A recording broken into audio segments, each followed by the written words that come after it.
భారతదేశం మీద సుంకాలు విధించినా కూడా తన యొక్క విధానాన్ని మార్చుకోవడం లేదు. రష్యా దగ్గర ఇంకా చమురు కొంటూనే ఉంది. ఎందుకంటే తన దేశ రక్షణ కోసం, తన దేశ అవసరాల కోసం, ఆర్థిక అభివృద్ధి కోసం, ప్రజల యొక్క అవసరాల కోసం మాత్రమే కొంటున్నాను అంటున్నటువంటి భారత్ని ఎలా లొంగ తీసుకోవాలి? అంతర్జాతీయ సమాజం ముందు ఎంత తప్పుదో పట్టి అంతర్జాతీయ సమాజం ముందు భారత్ని ఒక దోషిగా నిలబెట్టాలని చూసినా కూడా భారత్ ఎక్కడికక్కడ సమాధానాలు చెప్పుకుంటూ వస్తుంది. అంతేకాకుండా ఇప్పుడు అమెరికాను కూడా ప్రశ్నిస్తుంది.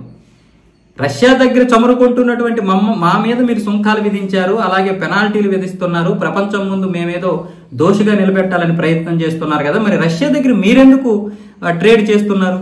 మరి మీరెందుకు రష్యా దగ్గర విద్యుత్ వాహనాలకి అలాగే ఎరువుల తయారీ కోసం పలేడియం అనే పదార్థాన్ని కొంటున్నారు? అలాగే మీరెందుకు హెక్సాఫ్లోరైడ్ కొంటున్నారు? రష్యా దగ్గర మీరెందుకు ట్రేడ్ చేస్తున్నారు? మీకేంటి అవసరం? అణుపరీక్షకు కావలసినటువంటి హెక్సాఫ్లోరైడ్ కొంటున్నారు కదా, మేము చమురు కొంటే తప్ప?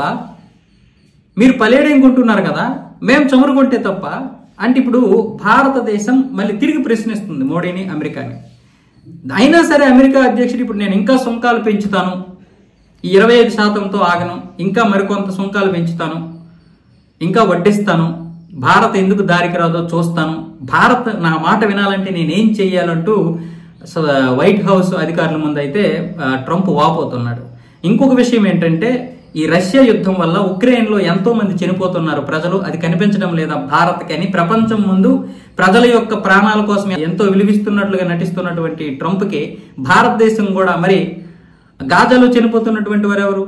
ఇజ్రాయెల్ గాజా యుద్ధంలో చనిపోతున్నటువంటి వారెవరు? పసిపిల్లలు చనిపోతున్నారు, గాజా ప్రజలు చనిపోతున్నారు.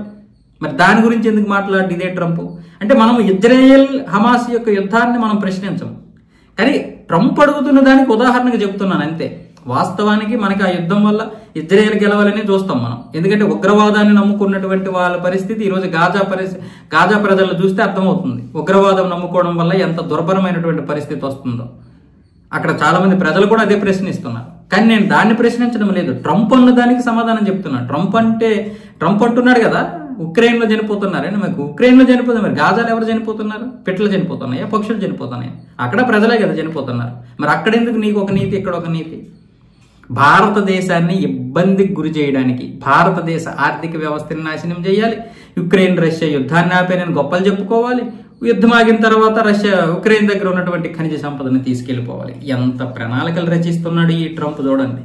దేశాన్ని నాశనం చేస్తున్నాడు, తన దేశాన్ని తనే. వినాశకాలే విపరీత బుద్ధి.